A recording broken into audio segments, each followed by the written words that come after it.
Right, so presentation itafuna tuyambe kuona the kufunikira kwa mphaso ya mzimu wachimene. I think panopa tidati tingolowa pa Facebook ngupanga type prophet malai atuluka anthu chonchi. Right, ma prophet malai kuno ndi tithana ali kwambiri. Not only ku Malawi, Mozambique, kuda kulikonse ma prophet aliyese panopa zuna da makhandi prophet. Mono tiona na kuti kufunikira kwa mphaso ya ndi yani waso lingo tigwisa ntchito study ya munthu mmodzi kuti timvesese prophet ntchito yake ndi chani. Right, anthu amene amakhopi ati prophet inongochita zozizana etc.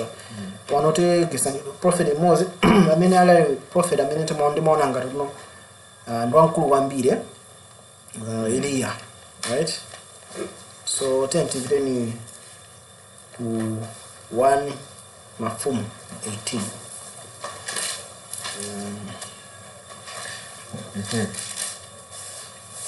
Mafumu 18 verse 22 again. Verse 22. Ndipo Eliya ananena ndi anthuwo, ine ndatsala ndekha mneneri wa Yehova, koma aneneri a Baala ndiwo anthu 450. So nkhani ya Eliya anthu ambiri amayiziwe na nthawi imene Jezebel anakwatira ndi Ahabu mfumu ya Israeli, ndi Jezebel anabwesa aneneri a Baala kujani ku Israeli. Ndi anthu anapembedza yani Baala, ndi zinafika pachapo even chipembedzo cha Mulungu chinakhangala chatani chachoka. Right, so Eliya ntchito yake inali kuyitanira anthu a Mulungu kuti ambe kupembedzanso ndani Mulungu. Ntchito ya mneneri ndi imeneyo, kubwezeresa anthu a Mulungu kuti azipembedza ndani Mulungu. That's the main issue. Osati kuti anthu akalemere ya. Right, na funso angandilirako nthawi imene sitizakwanisa kugula ndi kugulisa, aneneri zabe anthu kuti mulemera inu muchita bwino inu. No, ifade anthu a Mulungu nthawi imene sitizakwanisa kugula ndi kudani ndikugulisa. Mauthenga enawo ndionena kuti tikamafika mu nthawi ya makupipisa azazilala anthu azazokera uthenga usungakhale wona. Ifade anthu a Mulungu ena nazakhala atani apanikizika ali pakona ndikhupira tinozenepe. So one, uneneri weniweni ndi wayitanira anthu kubwerera kwa ndani kwa Mulungu. So tikuzale Eliya anatani teteni tipiteni ku Yakobo. Yakobo anakamba za Eliya.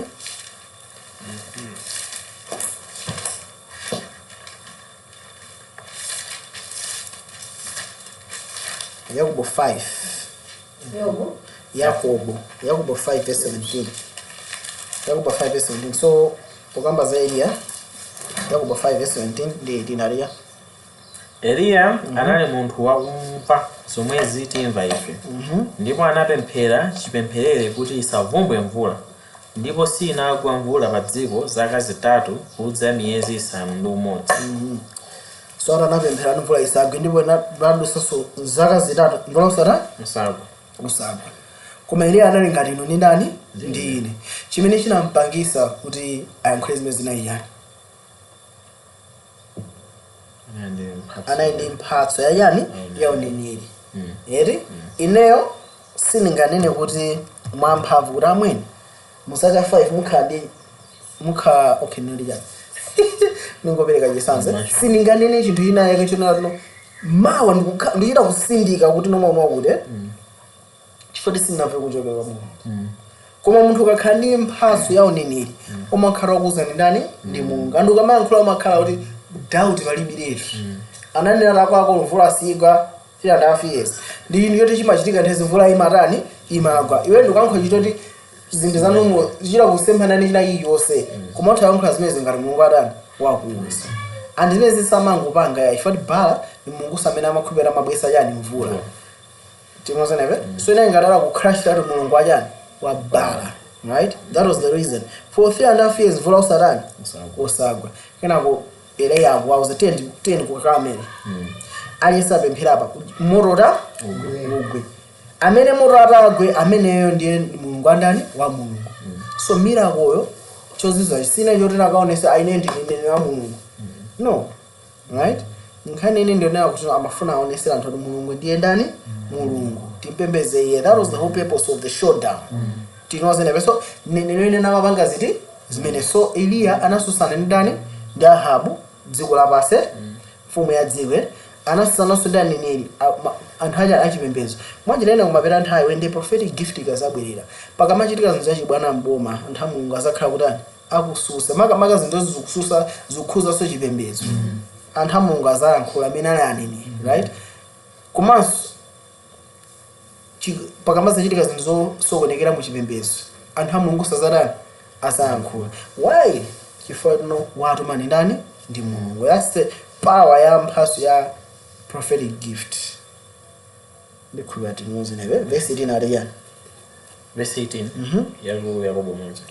Okay, verse 18 anaona kuti ndipo anapempheranso ndipo mwamba munatsika mvula ndi dziko lidabala zipatso zake. Sara apempheranso mvula inayamba kutani kugwa amwene mvula yakhala ndithu how much how long 3.5 years osagwa kuti leo pemphere confidence imakhala tani yatsika koma atali 3.5 years adapemphera kuyamba anaona yani sonona atapiranso pemphe paka mvula inatani inabwera right so anamuzira nyamuka mvula itani izigwa kuli dry right so iyo ni mphatso imene Mulungu amapereka ukayankhula as a prophet umayankhula kuti ukayankhula in the authority ya ndani ya Mulungu zimene ukayankhula zizofunika zirani zichitike.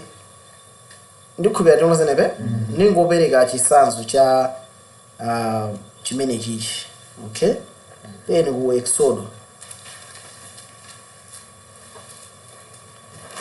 anthu ambiri vuto ndilo anthu amakhwekesa uneneri china ichi kama tochitika malonga ma excuse asina chilifa chakuti kumano nkhani yako ndiyoti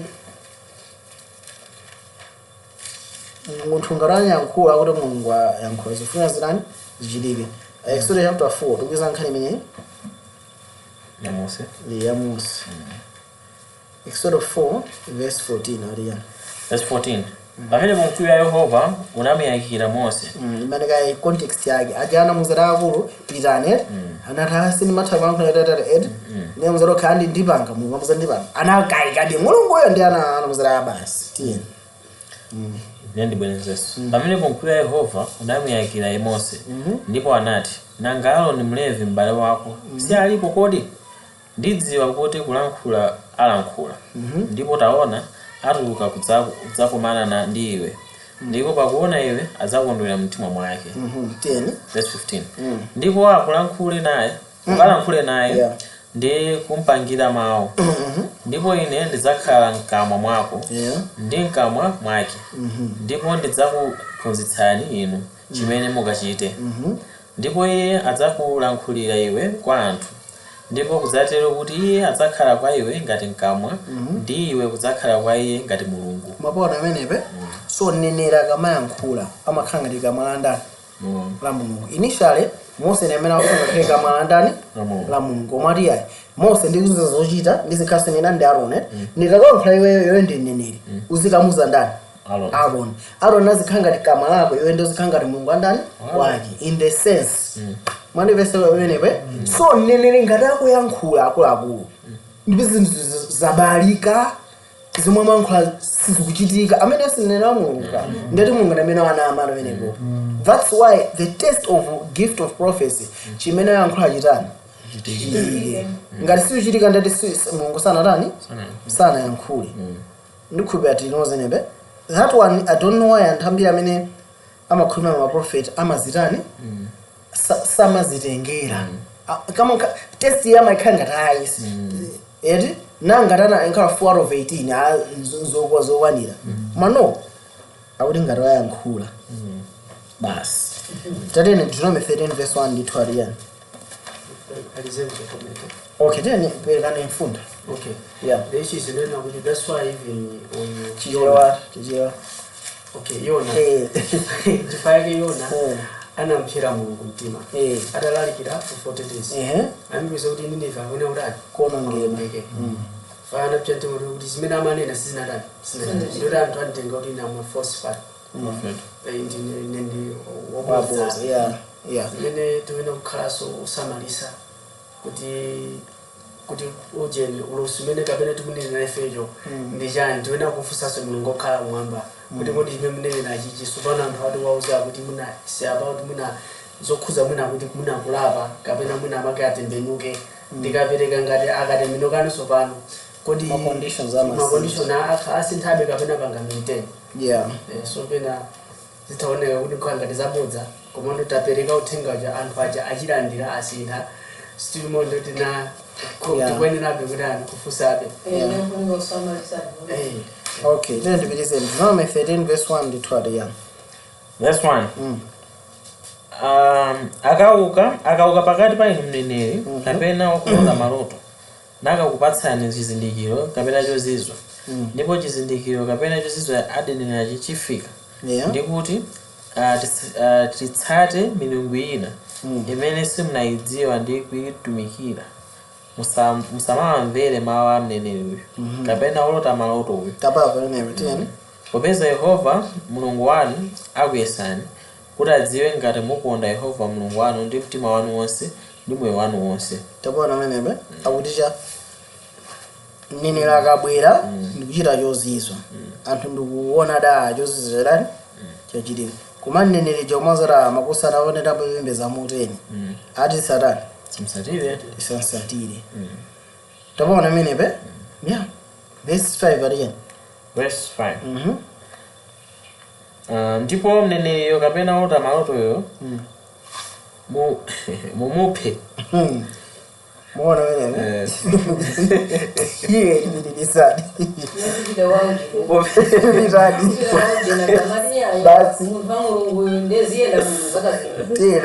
popeza anena chosiyanitsa ndi Yehova mulungu wanu amene anakutulutsirani m'dziko la Igupto nakuwombolani m'nyumba ya akapolo kuti akucheteni mutaye njira imene Yehova mulungu wanu anakulamulirani muziyendamo potero muzichotsa choyipacho pakati pa inu. So nthawi mafika chena ankulu amene angorani angophedwa tabona menebe so zinafika paja kuti povuta kuti no Deuteronomy 18 so nthawi imene inali under the system of the law pano obviously silinga nene tiphe munthu yayi kupano nkhani imene tingachite ndiyo tino sikufunika tani timverese Deuteronomy 18 verse 20 Ariana. Deuteronomy chapter 18 verse 20. Deuteronomy 18 verse 20. Verse 20. Ariya. Akuti koma mneneri wakuchita modzikuza ndi kunena mawu m'dzina langa amene sindinamulamulira anene kapena kunena m'dzina la mulungu ina mneneri ameneyo afe. So akuti akankhula mawu amene Mulungu sananene koma ukankhulanso milungu ina amene atani afe. 10 verse 20 Ariya. Ndipo mukati mtima mwanu tidzazindikira bwanji mawu amene Yehova sananena. Mneneri akanena m'dzina la Yehova mwamve anakanena m'dzina la ndani la Yehova tiyeni koma mawu ananenedwa asachitika nisafika ndiwo mawu a Yehova sanawanena. Mneneriyo anena modzikuza mosamuopa iye. Ari mosamuopa iye tabona menebe so anena chinthu chontho satani osachitika amene azinena ozarani modzikuza osarani osamuopa iye. Mafuna sone kupereka so verse ina 1 Thessalonica and 5 verse 21. 1 Thessalonica chapter 5 verse 19 mpaka 22. So lekatapa timufuna tuone ma videos aneneri amene anayankhulapo pa zinthu zina zochitika mu dziko lino. So timufuna tuno osatotera aweruze koma tingoona kuti pali ndithu zimene zochitika pa dziko lapansi pano. Makamaka tawerenga nati chani chapter 5 verse 19. Verse 19. Akuti musazime mzimuyo. Basi. Pitiza. Verse 20. Musanyoze manenero. Yesani zonse sungani chokomacho. Mupewe maonekedwe onse achoyipa. So akuti tisanyoze manenero sadane nawo tiyese zonse ndipo tikani zolani zoyipazo. So ndimafuna tingopanga play maonenero angapo amene anachitika ndithu maiko athu konkuno ena ndikuti anthu akunja so tipanga play angapo. So uyu ndi uneneri wina ndikhulupira aposo amene watukwaziwa. So tingopanga play silipanga comment ndingopanga play ndikuvesera ndikulingalirapo koma simufuna kuti tichitopanga comment okupanga kundema. Alright, so tikuvesera.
Daiva mfundo here. So magamba zichitika mu chaka cha 2012. Panopa tili mchaka cha 2025. Mwina kwasala miezi ingabo paja zimwe zichitika liti September. So mwina muza miezi ya salai miezi 7 ya salai. Right? So ndimangufuna titi ngona maulose nawe. Yeah. Okay, mtauganiza zimene mukuganiza. Koma ndinene wina amene anali Aaron Khali kaya, mati Aaron Khali kaya. Aaron Khali. Okay, so yuso na ikaso ninile wake. Malawi. I'm seeing God's intervention in the economy of Malawi. The economy of Malawi will start to boom. Are you listening to this? It will start to grow. Many countries in Africa are despising this country. But God is going to build Malawi economically. Some people go to this small country to go and look for help there. This is what God is saying. Hallelujah. So ananelo sawira ngatu mwankhani ndani ni mulungu. Alright. So ndena pakika. Okay. Kaya kuziwa ini yakio. Basi lubaka bodeti. Kumaliza kujonza.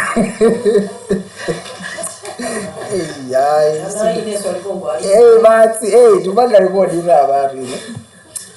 Anyways, tukupitirize, tivere ujeni. Tivere here. We intend to kuza CSJ bawe. I think he has a church with you. Okay, tivesere. July. This is 2025. My name is Eliya. I think an entire war video. Who is going to rule next in this country?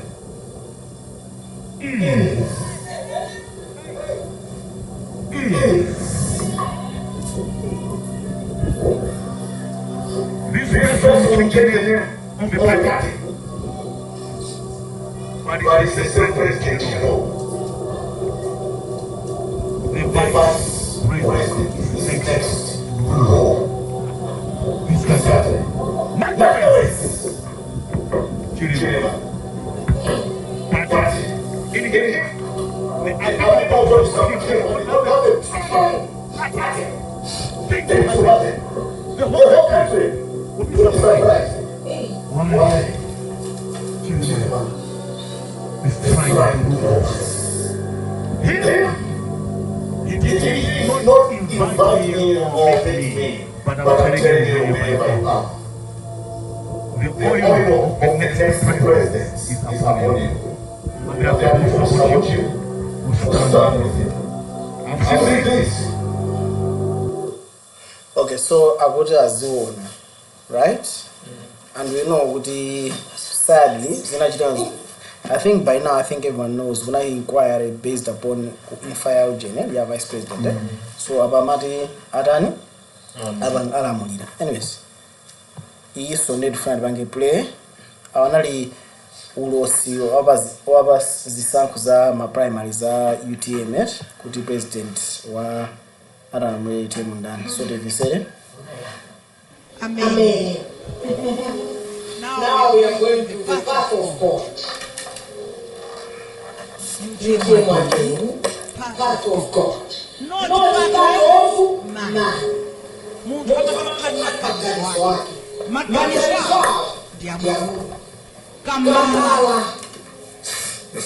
Kamala to lead the party.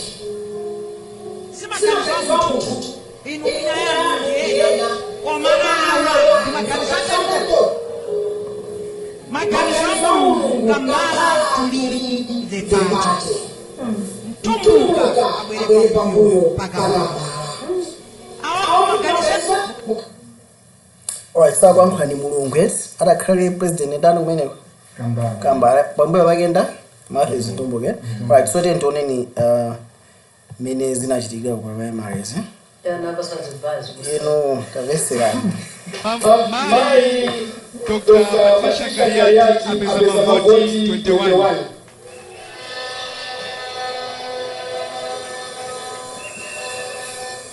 Mambo Dr. Moses Chinombo Tumbuka amesema voti 22. Mambo Newton Kambala amesema voti 26.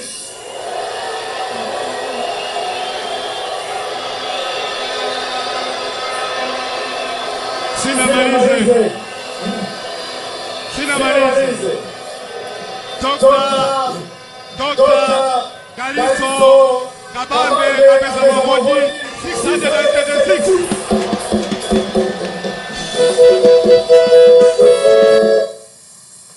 Okay, so taona maulo sanga almost 4 kama profile ngati 4 and aliyesa thawanga chisankho chake kumane fe bible uloza iforia tisanane ndi chani ndulose kuma tiyese chani tiyese zose yeah. So I think aliyese Mulungu anapasa gift of discernment titakuona kuti cheni ndi chani.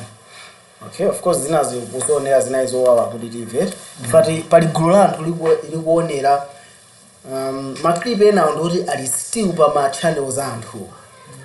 You see what I'm saying? Sana Joseph beya. So nzonena kuti atakoti wasemena ma explanations zake kuti zinakatika ifayana etc. So kuma chimene ife tikuzwa njina no nene akata wayankhula muzina la Ambuye chinthu chifunga chitani chichitike. Nkhani ya Yona inali nkhani ya kulapa kwa anthu. Anawazati Nineve atani aonongeke anthu atalapa Nineve sanatani sanaongeke. Koma lero ndichonena kuti no ukunena kuti Mulungu achita kuonesa kuti chikhala chonchi. Right? Ndipeza chikuchita opposite. Koma si chikukhuza chikumiso cha anthu. Right? The event imeneyo ndikhobe atimoze nebe yaku Nineve inali event yoti ataivange ndi Mulungu mwine yonena kuti Nineve aonongedwa.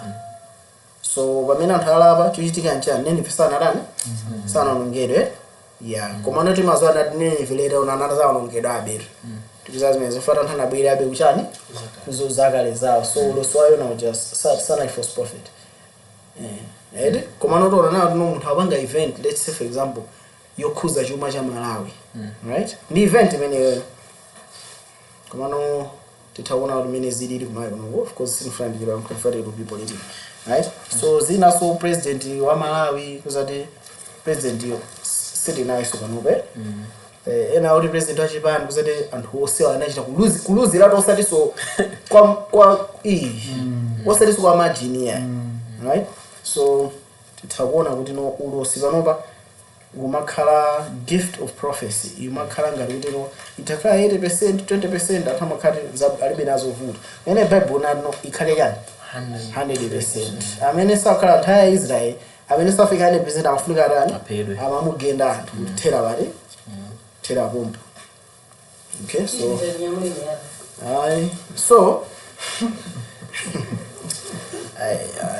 okay, tipiteni ku jeni ku 2 mafumu. Okay, 2 mafumu chapter 2 pamene Eliya amatani amachoke amapera kumwamba kuzera magaleta ajani amuntu. Alright, so 2 mafumu 2 anamuuza ndani Elisha anamuuza kuti jani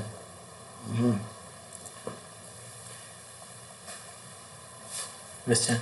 ndimafuna pajana muza kuti ukamuka machoka mundipaseni magawo awiri anzimu anu. Tatemba verse 9 aliyani 2 mafumu 2 verse 9. Verse 9. Ndipo kunali atawoloka Eliya anati kwa Elisa, tapempha chimene chichitikire ndisanachotsedwe kwa iwe. Ndipo Elisa anati, mundipatse magawo awiri a mzimu wanu akhale pa ine. So akuti mundipaseni magawo awiri ajani anzimu akhale pa ndani pa ine. Right? Verse 10 aliyani nati iye wapempha chinthu chapatali koma ukandipenya pamene ndikuchotsedwa kwa iwe kudzatero nawe. So ndana amene Eliya kumuuza ta akulu mwapempha chinthu kuti okay ndifusena Eliya adakatha kumpasa munthu magawo ila mzimu ake.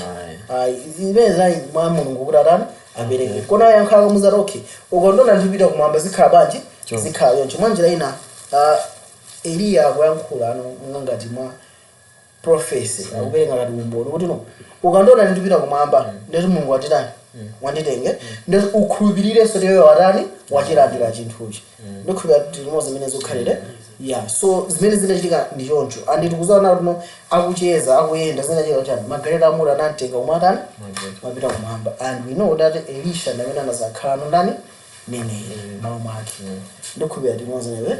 Alright, so tikupitiriza tena kumalaki maso bila umwe ile ngali fulfillment Mungu kama uli iwe ukamudzodze ndani au ndi azala bulire ngati mbali yake so ngali ngada kupempha chinthu nana uye choti Mulungu anachita wachipeleka kale ndau mwanje nadikirani ndi kamano kwa pano muzidi anani.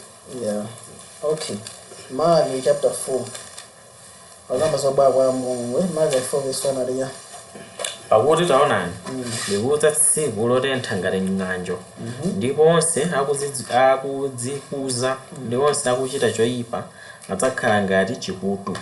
Ndi tsiku lili kudza lidzawayatsa ali Yehova makamu osawasiyira muzu kapena nthambi. So akamba wazobwera kwa ndani Yesu kwa chiwire kwa Yehova amene tikuzaona tuno tikamakamba za Yesu ali mulungu mwa yekhe. So titaone naso naiso ni nani Yehova just means amene ni mulungu mwa yekhe. Alright, in study yaso I think naye bakakale ba channel study yochira Yehova ngoba search. Okay, tentibilizeni so connected ndizi nimeza uli in verse 4. Verse 4. Kumbukirani chilamulo cha Mose mtumiki wanga ndinamulamuliracho mu Horebu chikhale cha Israeli lonse ndicho malemba ndi maweruzo. So kuti no mukumbukire chilamulo chanda cha Mose. So chifanya iyi anthu panopa anamba kusunga mafeast. Manvezanele anamena kusunga mafeast kuti no Pascal ndi siwa ili siwa Pentecost ndi amasunga chifanya verse hii. Anyways, verse 5 aliya taonani ndidzakutumizirani Eliya mneneri lisanaze tsiku lalikulu ndiloopsa la Yehova. So akuti mukubwera lamulo la Mose connected ndi kubwera kwa Mulungu. 2 apa kuti azatumiza ndani Eliya ndani neneri isanaze tsiku lalikulu la ndani la Yehova. Verse 6 aliya ndipo adzabwezera mitima ya atate kwa ana ndi mitima ya ana kwa atate awo kuti ndisafike ndi kukantha dziko lolongeke lonse. So akuti Eliya akazabwera azapanga azatembenuza mitima ya Atate kwa ndani kwa Ana, mitima ya Ana kwa ndani kwa Atate. Dziko lisana kantine ndi yani ndi muliri. So izi zofunga zichitike before yani kubwera so Atate. Kubwera so kwachiri kwa ndani kwa Yesu, right? So ndikumvesa kamene koko tetene kuluka chapter 1. So Eliya anabwera koyambe. So tokamba za neneli amene ali ndani Eliya, right? So Eliya chachikulu afika atembenuze mitima ya Atate kwa Ana, mitima ya Ana kwa ndani kwa Atate. Tikamona chipembedzo kwambiri panopa chimakhala chipembedzo cha anthu okalambe.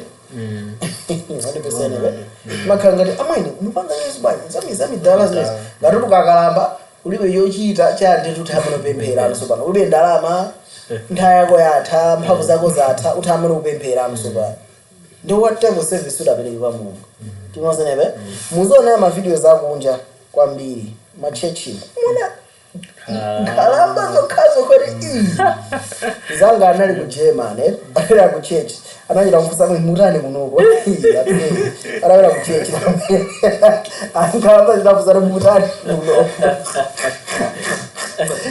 awele zopyara ndiye anyways Luka chapter 1. Yes. Yeah, so today tuoneni ulosoka mbazandani za Yohane Luka 1 verse 15 alijana verse 15. Pakuti iye adzakhala wamkulu pamaso pa Ambuye ndipo sadzamwa konse vinyo kapena kachasu nadzazazidwa ndi Mzimu Woyera kuyambira asanabadwe. Yeah, so azakhala zazidwa ndi Mzimu Woyera kuyambira asanabadwe akamba za Yohane tiye ndi move eno zimene Yohane atapange atiya verse 16. Ndipo iye adzatembenuzira ana a Israeli ambiri kwa Ambuye Mulungu wawo. Yeah, utumiki wa Yohane uzatembenuza anthu ambiri kwa ndani kwa Mulungu. Tikuona menepe Eliya pachana anatumiza mitima ya anthu a Israeli kuchoka kwa Baala kubwereranso kwa ndani kwa Mulungu. Utumiki ndio umenewo. Right? Ndoma kana nene wina akuti kodi inu mamawa sanabwera akawauza anthu ndi Yesu sanabweso yiru apa kuti anthu ndi Yesu. Nonsense, get your money, right? Kana malaika sandalama. Atwabwera kuti azalika ndatenge jani? Ndalama yake. Najira mantha kuti asekula likunde uziwa menewo. Ndati awasankhuleko. Eri? So nzodabwisa mbiri pano pa anthu zimene amakhulupirire. Sikumana ntchiteni ne uleni ndotemeza anthu kuita kwa ndani? Kwa Mulungu, right? Verse 17 alijana. Verse 17. Ndipo adzamtsogolera iye ndi mzimu ndi mphamvu ya Eliya. Mwabona wene so Yohaneyo azasogolereza ndi mzimu ndi mphamvu ya ndani ya Eliya. Mwanji tena mzimu umene unali pa Eliya uzakhaso pa ndani pa iye. Ndikuona wene so Eliya sakubwera kusakachiti as the Eliya ifana Eliya kumwambe koma uyu akubwera chimene nchita kupanga mzimu umene kusogoza ndi chimozimozi chite mene nacho pa ndani kwa Eliya. Bizandada yani kutembenuzira mitima ya Atate kwa ana awo ndi osamvera kuti atsate nzeru ya olungama mtima. Kukonzeratu Ambuye anthu okonzeka. Yeah, so adi izakhala kukonzera njira ya ndani ya Ambuye. Kuti Yesu abwere kuyambirira anakonza njira ni ndani ndi Yohane. Anabatiza anthu anauza anthu kuti kubwera wina wamphamvu kusena etc. Ndi Yesu kubadizira anaza uyu ndi mwana ajani wankhosa amene achesa tchimo la jani lazikwa basi. Andi anabwera kuti kulujara mabati kulujara munabatiza kuti antambira kutani akusale. Yohane no. Yafunika rani akule nendirani ndichebe. So ntchito Yohane inaliti neno lako nopanga bali zimene zonso akule nendichebe. No. Tinozenepe so zimachita kudabwisa onena kuti no mmene analili Yohane ndi panopa nene panopa zichita kukhala chonchi. Pano ningopesa njisanzwe Yesu Kristu ali pano, right? Anachita kumpeza Yudas akampereke chifukwa chani zidakhala zovuta kumuzindikira Yesu. Ningopesa njisanzwe Yesu anawuza kuti no alamuliro anthu olamulira pa dziko lapansi pano amayika mafumu pakati koma ine sindifuna zikhale pakati pa ndani pakati pano amene ali wankulu akhale wachani wang'ono. Kubwera pamene pali Yesu anthu sadakatha kumuzindikira chifukwa amakhala ngati nomwe koma pano popita ku church zingafuna kumuzindikira kuti big unoonde kuti yakhala pa chipande chikulu tata zima jewelry zima chain njani, right? So no emphasis ya uthenga everything zichita kusiyana. So anyway sinonyoza munthu ningofotokoza amene zikukhalire. Alright, so ndifuluso kuyankhule Luka chapter 11 okamba za Yohane. Yesu akuti chani fikapo Luka chapter 11 verse 7 aliya verse 7 ndipo iyeyu wankatimo kuyankha Matthew 11 sorry kwepani Matthew 11 verse yake ya 7 so Yesu anamba kamba za Yohane Matthew 11 verse yake ya 7 aliya Matthew 11 verse 7 ndipo mmene iwo anali kumuka Yesu anayamba kunena ndi makamu anthu za kwa Yohane. So kama za Yohane tena munatuluka kunka ku chipululu kukapenya nji bango lokugwedezeka ndi mphepo kodi so kuti munapita kunja mukaona bango lokugwedezeka ndi mphepo ngati Yohane nali osalimba ndawali yani koma munatuluka kukaona chiyani munthu wovala zofewa kodi mubona menepa pano anthu akakaona profita amakafuna akaone munthu wovala zotani zofewa eti koma paisa kusa munapita kuona munthu wovala zofewa ndakuti chani onani akuvala zofewa ali nyumba za mafumu so vala zofewa nyumba yani mafumu Yohane anawasiyana ndakuti chani koma munatulukiranji kukuona mneneri kodi inde ndinena kwa inu wakuposa mneneri so ati Yohane anakuposa chani woposa mneneri chifukwa chani tiyeni uyu ndiye amene kunalembedwa za iye kuti onani ine nditumiza mthenga wanga pa nkhope yanu amene adzakonza njira yanu mtsogolo mwanu so akuti uyu ni mthenga amene akonza chani njira so chimene chinampangisa Yohane akhale mneneri wamkulu kwambiri chinayi kuti amakonza chani amakonza njira tangogwira neno kumbira Yohane 10 verse 41 aliyani Yohane 10 verse 41 Yohane 10 verse 41 so tukumpanga study Yohane ifanya chani ndi Eliya wachingati wachiwiri verse 41 ndipo ambiri anadza kwa iye nanena kuti sanachita chizindikiro Yohane koma zinthu zilizonse Yohane anena za iye zinali zoona verse 42 ndipo ambiri anakhulupirira iye Yohane anachita zozuza zingati zero koma akucheda kuti chani mneneri atonse zimene ananena zinali zotani zoona mneneri akufunika zinena zoona ananena zoona zokhazo za ndani za Yesu Kristo pa nthawi anadani anakhulupirira ntchito imene ati inali yayikulu kwambiri kuposa chani aneneri onse kwaphatikiza Yohane ndo ayani wamkulu ndikhulupirira tinozenepe right now tibirire pa Yohane chapter Matthew chapter 10 verse yake ya 11 Maria verse 11 inde ndinena kwa inu sanauke wakubadwa mwa akazi munthu wamkulu woposa Yohane Mbatizi so Mose ndi Yohane wamkulu nda kuzera mu ntchito imene akupanga ndi ndana ndi Yohane Eliya ndi Yohane akukamba za ntchito imene akutani akupanga chifukwa achina Mose aja paja ama utumika unali wachilamule zimene zikutani zikubwere Eliya anatembenuza anthu kwa Mulungu koma kuti system yake inali chani yachilamulo so aneneri onse amene anabwera afterwards amatembenuza anthu ku system eti yokuti kulozera kwa ndani kwa Yesu pamene Yohane chimene akupanga akulozera anthu kwa ndani direct kwa ndani kwa Yesu kuna ntchito yake Eliya yachani yayikulu ndikhulupirira tinozenepe so alisana ntchito yake alisana ndi gawo koma kuti osobada nambani ndani Yohane tiyembekeza ndali yani koma iye amene ali wochepa mu mfumu wakumwamba amkulira iye so atali wochepa mu mfumu wakumwamba amkulira ndani so pali gulu lina amene likubwera amene awandi gawo limodzi la mfumu wakumwamba amkulira kusaso ndani Yohane ndikhulupirira ndi chifukwa cha ntchito imenenso yako katani akagwiresi siyonje alright and ndipo kuyambira masiku a Yohane Mbatizi kufikira tsopano lino ufumu wakumwamba uli wokangamizidwa ndipo okangamirawo aukwatula ndi mphamvu verse 13 pakuti aneneri onse ndi chilamulo chinenera kufikira pa Yohane mwapamva pamenepe so kuyambira nthawi zonse aneneri onse ndi chilamulo chimanenera kufika nthawi ndani Yohane chimanenera kuti Yesu azabwera kosenese yopheda imayimira Yesu azadani azabwera ndikhulupirira tinozenepe zonse zimanenera kufika nthawi ndani ya Yohane koma pamene Yohane abwera system ya chilamulo ija sikutani sikufunika sumana nkhosa yeneni ni nani ndi Yesu za ndulidwe chaziri zikutheraso bati pompo za kachi zonse zotheraso bati pompo pamene Yesu akuphedwa kona chisana kachi sikutani ukuchosera ukuduliraso kutheraso bati pompo utumiki wa kunsembe zonse zotheraso bati pompo tuchoka no utumiki wa Levi tutera utumiki wa Yesu wa Melkizedeki ndikhulupirira tinozenepe so Chikupembeza siri kupembeza sungira suku Yerusalemu. Siri kupita kusoka tatu pachaka yani. Tikupembeza kwangana kuti Yerusalemu kuti wakumwamba. Tikupembeza no muzimu ndi yani. Chonadi chijamana ndi chiramu chinadza mwa Mose koma chonadi ndi chisongozera mwandani mwa Yesu Kristo. Amen. All right. So tikupitiriza tili pa verse chani 14. verse 14. Atapeleke salary yonse kwa pastor. Tupanga to record it up ani. Ai zona. Verse 14.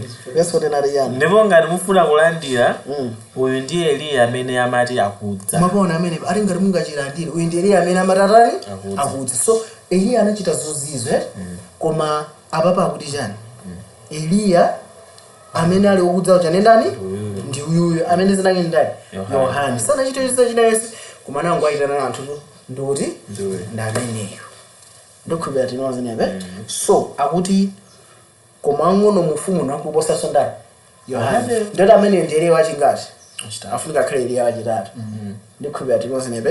Eliya wachitatu ndoti afunika kuuze njira Yesu sanatani asanabwere ife tino uloso kumalaga amatuza ifonena kuti uloso kumalaga amati ya ndizatumiza Eliya pasana dzisiku lopyala kulandani la Yehova. So kupukamba za Yohana atanabwera muzimu ndi mphamvu ya ndani Eliya ndikuti amene za ana osamvera kuti amvere njirayo eti yeah. So tionana kuno Eliya wachitatu ni ndani. Tipite ku Luka chapter 17. Okay. Manjirene Eliya wachitatu afunga Kristo nini ile? Ndiyonje? Yeah. Okay, Luka chapter 17. Verse 21. So lukamba za ufumu Luka 17 verse 20. Verse 20. 20. Ndipo pamene Afarisi anamfunsa iye kuti ufumu wa Mulungu ukudza liti, anawayankha nati ufumu wa Mulungu sukudza ndi maonekedwe, ndipo sadzanena taonani kapena uku, pakuti taonani ufumu wa Mulungu uli mkati mwa inu. Akuti ufumu wa Mulungu uli mkati mwa ndani? Sadzanena uku kapena uku, ufumu wa Mulungu mkati mwa ndani? Anezeze ufumu wa Mulungu unayamba pajani pa Pentecost. Pajani Yesu anawuza kuti no alipo ena mwa inu sadzaona jani ifa kufikira ine ndadza jani mu ufumu. So Yesu analandira ufumu pa Pentecost pamene akulamulira osati pa dziko koma alamulira mitima ya ndani ya anthu. Right? So kumapita nthawi pafunika pakhale anthu amene akulandira Yesu Khristu ngati Yesu pamene zikuchitika zono ndeto moyo wokonjesa chima and etc. waupange akubwera no kwa ife kuzera moja na mzimu wake. So kumapita nthawi kuzera mwana amene ali mu chipangano cha sopano pafunika pezeke Eliya wachingati wachitatu. Right? So tisanafike uko tifunika tione numeri. Right? So numeri chapter 11. Yoshua anamuthamangira Mose pachifukwa chakuti jani panali anthu 70 amene anasankhidwa Mulungu amene Mose anasankha anthu 70 kuzathandiza administration. So mwanthu 70 Mulungu anazara tauza abwere kuti kuno ndi apasa iwo mzimu wa ndani uli pa ndani pa iweyo tinoze nape andi panali anthu 68 anali nkati anayamba kunenera anthu awiri anali nkati kati mu chigulu mwanu nawo sanayamba kunenera Mose anathamanga kwa munthu ina anathamanga kwa ndani kwa Mose ndi Yoshua anthu lawira kunenera ali mu gulu ne Yoshua anatapita kwa Mose tikayinise ndi move zimene Mose anayankha. Numeri chapter 11 verse 28 to 29 aliya. Numeri chapter 11 verse 28. Ndipo Yoswa mwana wa Nuni mtumiki wa Mose kuyambira ubwana wake anayankha nati Mose mfumu yanga aletseni. Koma Mose anati kwa iye kodi uchita nsanje nawo chifukwa cha ine mwezi anthu onse a Yehova atakhala aneneri mwezi Yehova atawayikira mzimu wake. Mabona mene. So Mose akuti mwezi anthu onse a Yehova atakhala ndani aneneri yeti kuti Yehova ayikire chani mzimu wake. Andi tikaona nkhaniyo Mulungu anamuza Mose mzesa mzimu umene vayo ndikayika ndani anthu wawawo ndikuya. So Mose anayankha chinthu chimene chinayesa mutima mwa Mulungu. Right? So kumapita nthawi kufunika khale Eliya amene atakonzesere ntchito ya ndani ya Mulungu. Andi Eliya safunika khale munthu mmodzi mafunika khale chani gulu la anthu mapita chani anthawi yeti. So Eliya wachitatu ndi ndani lero ndipite ku Chimusi chapter 11. Chapter 11 verse 3 aliya. 11 verse 3. Ndipo ndidzalamulira mboni zanga ziwiri ndipo zidzanenera masiku 1,000 ndi mazana awiri mphambu makumi asanu ndi limodzi. So kamba zoti kumapita nthawi Mulungu azayika mphamvu now give power muchizungu kamba za power machite 10 verse 38 makamba no Yesu anazuzidwa ndi mzimu ndi chani mphamvu, right? So awangala kuba akulamulira kapena akulandira mphamvu ndolandira mzimu ndi chani ni mphamvu imene kuchita latter rain, right? So akunenelera kwa masiku angati 1,260 days imene zaka zitatu kumapita nthawi imene tili mchizuzo. Verse 4 chani Verse 4. Izo ndizo mitengo iwiri ya azitona ndizo ikapo nyali ziwiri zakuyimba pamaso pa Ambuye wa dziko lapansi. So ati awawa ndicha mitengo iwiri ya chani azitona ya azitona, right? Amwe ntawerenga Zekariya chapter 4 verse yomalizira muwerenge chicho ndawerenga muwerenge muchani mu amplified mukuwe kuti ziveke apa. Zekariya 10 verse 4. Zekariya 10 pepani ndikudabwa aso kuti ndikutchula chani. Zekariya chapter 4. Zekariya 4 verse 10. Zekariya 4 usati verse 10 manika 14. Zekariya 10 verse ya 12 tawerenga verse 12 werenge chicho wakaye 12 ndi 14 ati chani. Zekariya 4 Zekariya 4 verse 12 ndi 14 tawerenga. Zekariya 4 verse 12. Zekariya chapter 4 verse 12. Ndipo ndinayankha kachiwiri ndinati naye nzotani nthambi ziwiri izi za azitona zili kutsanula zokha mafuta wonga golide mwa misiwe iwiri ya golide. Tabana menepe so akufuza kuti nthambi ziwiri izi ndiye chani zimene zikusanula chani mafuta kupita muchani muchimbali cha golide. Anaona mitengo ile ya azitona inali ndi mapayipi awiri amene amachosa mafuta choka mitengo kupita muchimbali munali nyali zingati 7 zimayaka. Munawerenga ku chapter 4 Zekariya. Okay, anza bwino mwini verse 11 anafu 11 ali yani tawerenga verse 7. Pamenepo ndinayankha ndinati kwa iye mitengo iwiri ya azitona kulamanja ndi kulamanzere kwacho ikapo nyali nchiyani. So mitengo imanyamula mafuta umalo wese nyali imoti ziwala. So akufusa so no kachiwiri no nthambi ziwiri za azitona ziyani tapaona menepe ndi yankho ndikubwera pa verse 14 ali yani. Pamenepo anati awa ndi ana amuna awiri amafuta oyimirira pamaso pa Ambuye wa dziko lonse lapansi. Atawa ndi ana amuna awiri achani amafuta oyimirira ndani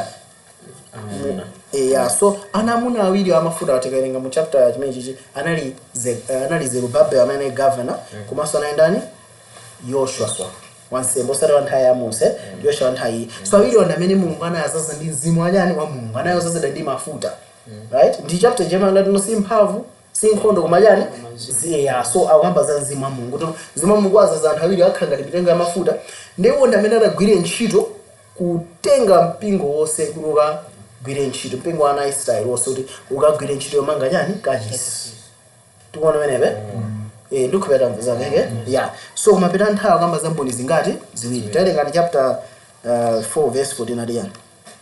Chapter 4 verse 12 mu amplified ndi 14 ali yani. Alright, verse 12. My 11, 12 and 14. Verse 11. Then I said to him, in brackets, who was speaking with me, what are these two olive trees on the right side of the lampstand and on its left? Verse 12. And the second time I said to him, what are these two olive branches which are beside the golden pipes by which the golden oil is emptied? And he answered me, verse 13. 14. Go verse 14. Alright, verse 14. Then he said, these are the two sons of fresh oil, in brackets, Joshua the high priest and Zerubbabel the prince of Judah, who are standing by the Lord of the whole earth. About what you know, Joshua the high priest and Zerubbabel the prince of Judah, the two anointed ones. So awiri anali osazalira funa ana osazalira mzimu andani wa Mulungu. Mission yo bwezeresa chipembezo imafunika yambe ndi kubwezezera kwachani kwakachisi kwa everything chimachitika mu kachisi so mission imene ikuti itheke anthu awiri anali osazalira ndi mafuta kupena ana osazalira ndi yani mzimu andani wa Mulungu, right? Muzaonera presentation ya witnesses of course zabangaso nisogolo mu mandi study yaitale mafuna atangomvesana kuno akamba zamboni zingati ziwiri. Na mboni ziwiri izi tatene ku Chimuso 11 verse yake ya 4. Mboni ziwiri zili yani. Ndifani kumalenga zo. Chimuso 4 verse 11 ali 11 verse 4 ali yani. Hizo ndizo milengo iwiri yazitona. Mabona mene. So mboni ziwiri zo ndi milengo iwiri yaja yazitona. Manje nalo kulema kumapita nthawi kule anthu amene ali ozazira ndi mzimu andani wa Mulungu amene achida milengo yajani yazitona. Manje nalo anthu amene atona kwa pano ndi Eliya achingati wachitatu. Tapitiza ndati yani. Mboni ziwiri ndi milengo yazitona kenako. Ndizo ikapo nyali ziwiri zakuyima pamaso pa Ambuye pa dziko lapansi. Alright, so nyali ziwiri zonse ndi mboni zingati? Ziwiri. Tatene ndi milengo mu chapter 1 verse yake ya 20. Verse 20. Chisisi cha nyenyezi zisanu ndi ziwiri zimene unaziona pa dzanja langa lamanja ndizo ikapo nyali zisanu ndi ziwiri za golide. Nyenyezi zisanu ziwiri ndizo angelo a mipingo isanu ndi iwiri. Ndipo zoikapo nyali zisanu ndi ziwiri ndizo mipingo isanu ndi iwiri. So zoikapo nyali zimamira mpingo So mapita nthawi kamba za mipingo ingati iwiri kapena kamba za mpingo, right? So why mboni ziwiri? Timaona na kuno Lucifer pajana pasida uloset Genesis 3 verse 15 kuti no azaika udani pakati pa mkazi ndi chani ndi njoka ndi mbewu ya mkazi ndi mbewu ya nyani ndi njoka ndipo iyo izaphwanya mutu wake yazaphwanya chidendene so Lucifer akufunika imfa kuti pamene yakale amati munthu yenera imfa amafunika agendere pali mboni zingati ziwiri kapena zingati zitatu yenera yani onera imfa so nkona kamba za mboni ziwiri so tukuzatha mipingo ila ngamba zono ndi utunthu wajani wombono okwanira.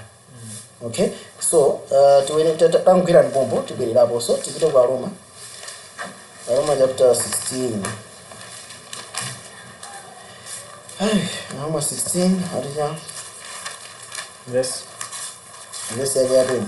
Verse mene amasangasa kwambiri. So waize I like that one. Yeah, so chuchitika njani Paulo akulemba kumpingo wajani wa Roma Roma 16 verse 20 aliya. Verse 20. Ndipo Mulungu wa mtendere adzaphwanya Satana pansi pa mapazi anu tsopano. Chisomo cha Ambuye wathu Yesu Khristu chikhale ndi inu. Mwaona menepo so akuti sana Mulungu azaphwanya cha mutu andani pasi pajani pakazana so amene akuzapangisa zimene zichitike ndi mboni ziwiri zamwapera chani anthawi tilimoza nebe Yesu Kristo anakwanisa kuonesera kuti Mulungu yekha ndi wolungama Mulungu ndi wabwino anawesa khalidwe la Mulungu kumana ufumu wa Mulungu sunaonekere ndingopasani chisanzo uyu atakhala munthu abwino komano chifanire ndi abwino atakuyendesa kampani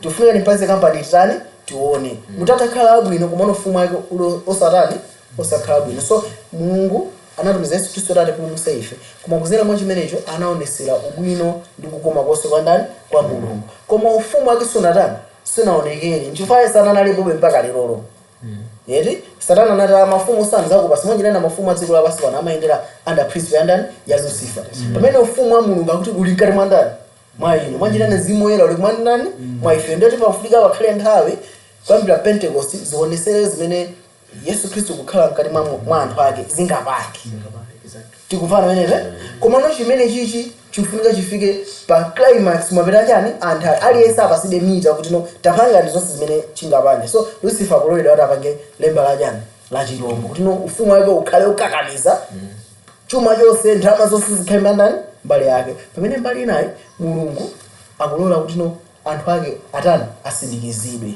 na anthu ake akhala ngati mboni zingati ziwiri mwapeta chani anthawi ndikhulupirira nkona kwapasa kuzaza kwa Mzimu Woyera kwa mvula ya jani ya masika and anthu amene akusanduka jani aneneri the last movement tiye chipitizeni pa verse yake ya 5 ariya Chimuso 11 verse 5 okay 11 verse 5 akuti ndipo wina akafuna kuipsa izo moto utuluka mkawa mwawo nuwononga adani awo ndipo wina akafuna kuipsa izo maphedwe ache ayenera kutero so akuti mboni zimene zizitusa moyo moto mkama mwawo ndikumbuka ina akafanga study akuti apa pandetu zimene anthu aziyankhula malilime Of course azakhali imphaso yamalini sinanga anthale usazadaniza imamunge amaite ngana nupaja papende anthana indiyani ma proventanze urgent so mwana nkhana yake of course mina kumano 10 to weninga Nehemiah 5 verse 14 Mungu upira ne Nehemiah 5 verse 14 5 verse 14 ndimo yenga verse 1 bale bambiri kwelinya yako Nehemiah 5:14 aliyana verse 14 chifukwa chake Yehova Mulungu wamakamu atero chifukwa munena mawu awa taona ndidzayesa mawu anga akhale mkati mwako ngati moto anthu awa ndidzayesa nkhuni ndipo adzawatha iwo mabona menepe so ali mawu amene Mulungu akupasa Yeremiya mneneri azikhanga liyani moto mkamwa mwandani mwake anthu azikhanga liyani nkhuni akayankhula azikhala ngoyaka anthu aja akuthela tinozenepe so iyo ikugwisa ntchito ngati analogy kuti mawu anthu awa azakhanga liyani moto ngati mene amakhala mawu a Yohane kuti even Herod akazawa kuti awa ndikulakwisa Herod amakoda kumvera ndani Yohane samafunanso kumupha even anangomanga ifarikaza kamapasa pressure ambira abasi tangutinga ni mumange mwana osanchira kanthu iyani tinozenepe so mawu anthu a Mulungu babira nthawi ndoti tikamangomba za Eliya tikamba za Eliya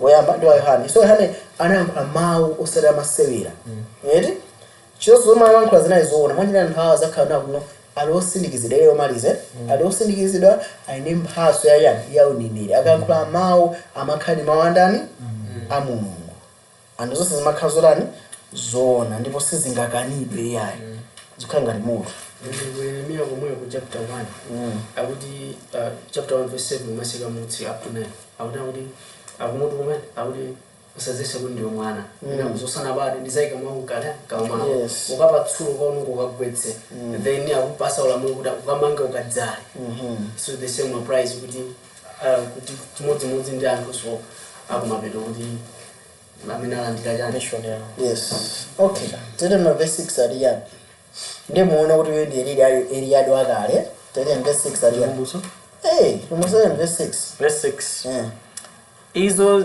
zili nawo ulamuliro wakutseka mmwamba isagwe mvula masiku achinenero chawo ndipo ulamuliro zili nawo pamadzi kusandusa mwazi ndi kupanda dziko ndi mliri uliwonse nthawi iliyonse zikafuna zikukumbusani ndani amene bulu Eliya ndi ndani wina yenda ndio Mose tunazenepe so kumapita nthawi kuti Eliya ni Musa zabwera adi ayi tinaona pale natino nthawi Yesu anabwera ndani Yohane anabwera Yohane yes anabwera ndi Yohane nthawi ya Mose ndipo Yesu ananena kuti ngati mungachilandire Eliya ndikuti amene simonyina nomapita nthawi zero bulidi Eliya sasabwera physical ayi mapita nthawi mbuli zingati ziwiri athu amapita nthawi ntchito imene akugwira izakhanga ya ndani ya Eliya akuyimira ndani Eliya akuyimira mneneri amene analoza zidani chani ni mzimu Mulungu anachita zorani zozizo zazikulu 1 eti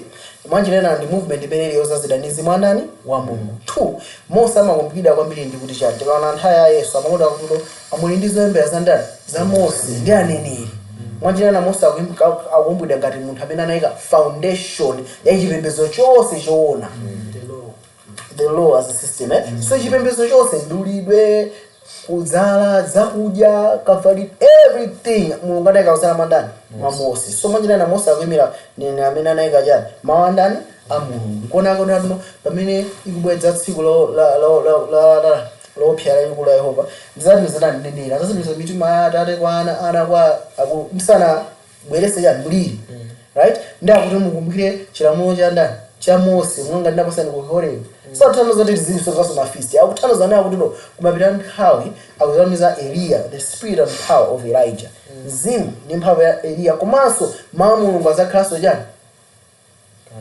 mkati mwa anthu a Mulungu so kumapita nthawi movement yomalizira anenero akumapita nthawi andijani mawu a Mulungu aliso ndi chani mzimu a Mulungu so kupanga zizosana ndi chani mawu a Mulungu iya ndikuba tinozenepe nikona kopanga ngatuti ndi Eliya ni nani ndi matinda Mose komanso tikaona tinati chilamwezeza kuzera mwandani mwa Mose mwachiona adi ndi chisomezeza mwandani mwa Yesu Kristo kuruza ife kuti yani tikamona Mose na system ya the theory chinese ina theory right komano kuzera mwa Yesu chinese ndi chani practical so mawu a Mulungu azoonadi zimene tili ifeyo panopa azakhazikisa so kwambiri mwanjira ina mu last movement sizakhala ndi ma errors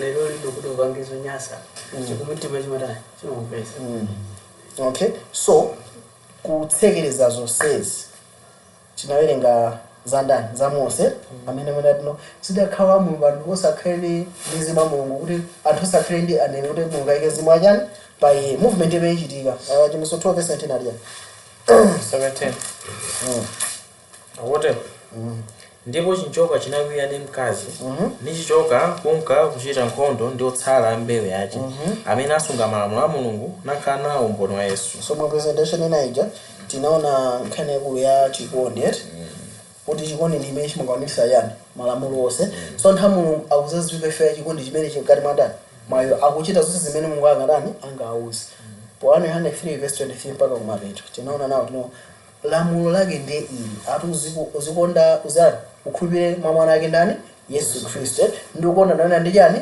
ndi zake ndipo zonse zimene ndikapempha ife atalani atipasa chifukwa tichita malamulo ake ndakuza malamulo ake ndi ndakuzena kuti no ndipo tizazindika chifukwa cha mzimu imene watani watipasa right so apa akamba za kuti anthu amene awa aliso ndi mzimu umboni ndani wa Yesu Kristo chimuso 19 verse 10 verse imene ndiolowezeka kuti yani chapter 19 verse 10 akuti ndipo ndinagwa mapazi ake kumulambira iye ndipo ananena ndi ine tapenya usatero ine ndine kapolo mzako ndi mzawo wa abale ako akukhala nawo umboni wa Yesu lambira Mulungu pakuti umboni wa Yesu ndi mzimu wachinenero. So ngelo yapo zindikati no pa ntchito imene tikupanga ife ndife chani abale ife na ngelo ndi abale so ngelo ntchito imene akupanga ali ndi mbale wayo amene akukhala ndi umboni ndani wa Yesu Kristo ndikupenda na angelo they have the spirit of prophecy angelo amatha kukhala ndi chiziwiso cha zinthu zimene zili nkudza monga Mulungu apasa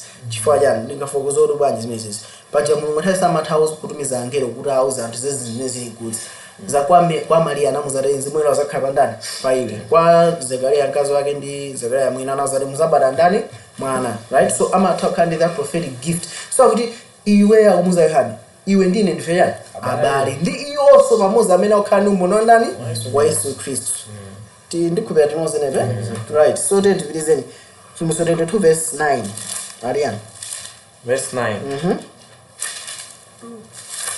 akuti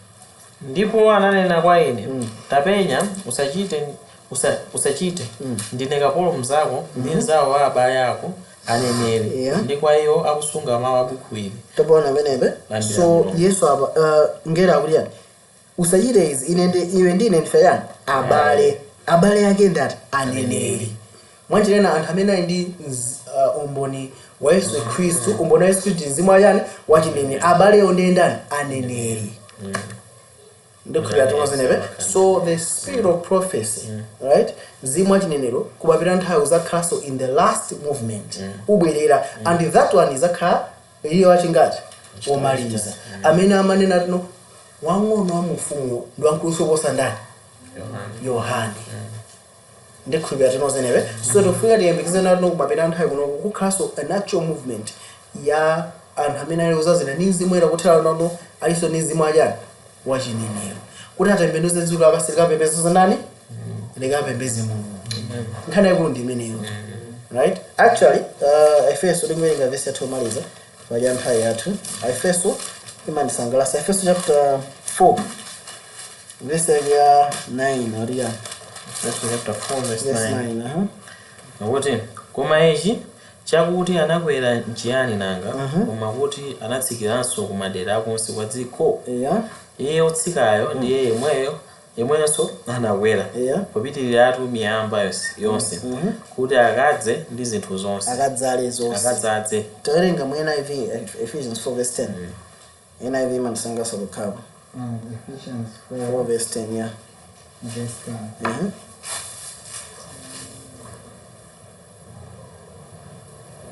Sumabeza? Okay, I'm the papers. Okay, we're in Garama. Alright, verse 10.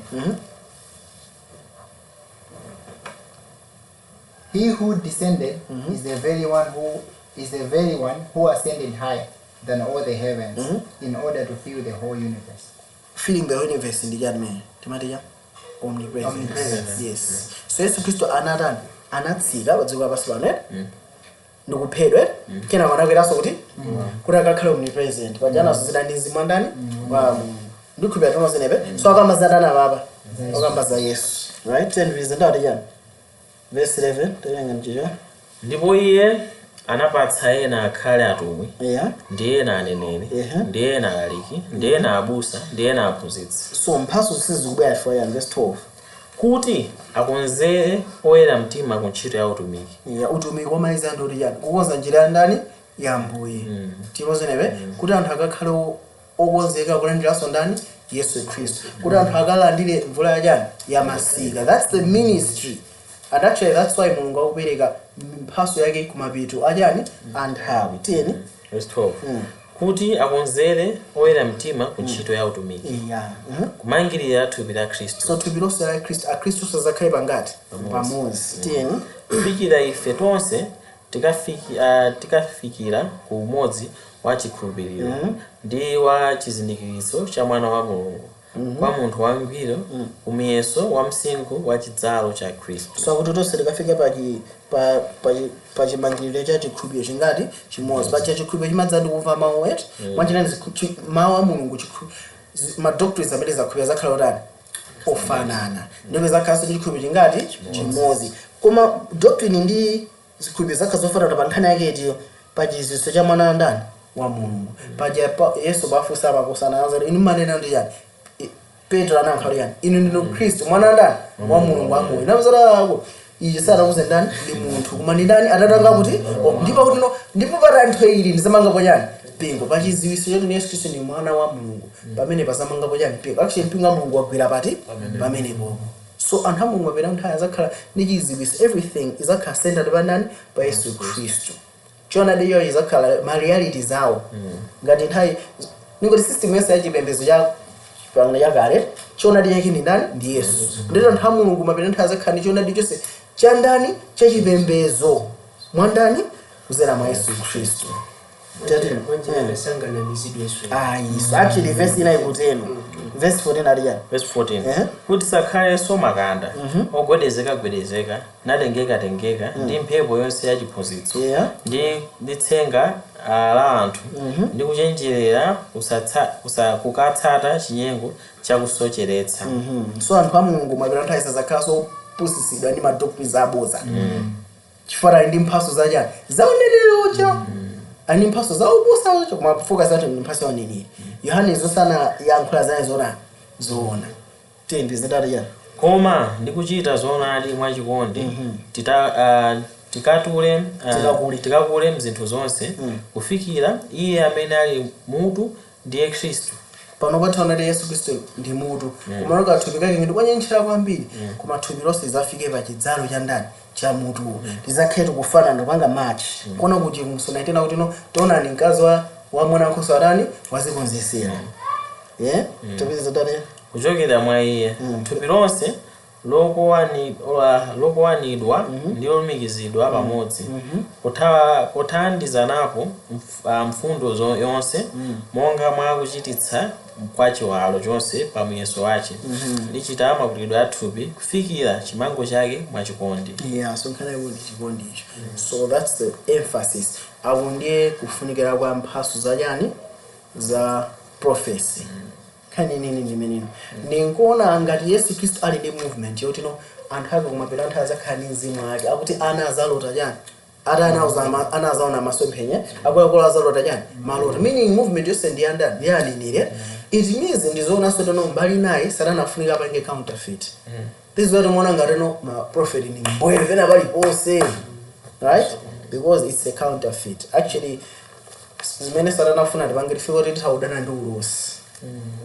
Kona palala musaiphe yani mzimu, don't quench the spirit koma muyese yani zose test the spirits and mugayesa mutengeze mu time of maonekedwe osatani azoipa So the gift of the prophecy but no hambire ayimanyasa anofanya zimene zuchitika komache season of figures keyani zikhale yonje Even Isaiah 8:20 kuchira muno dukumbo ngati sachita isazimenya bandana mbanda kuchi the reality is bazimene Mulungu anena tizitani ndiyese zonse ya Mulungu akadalise mawu ake amen. Amen.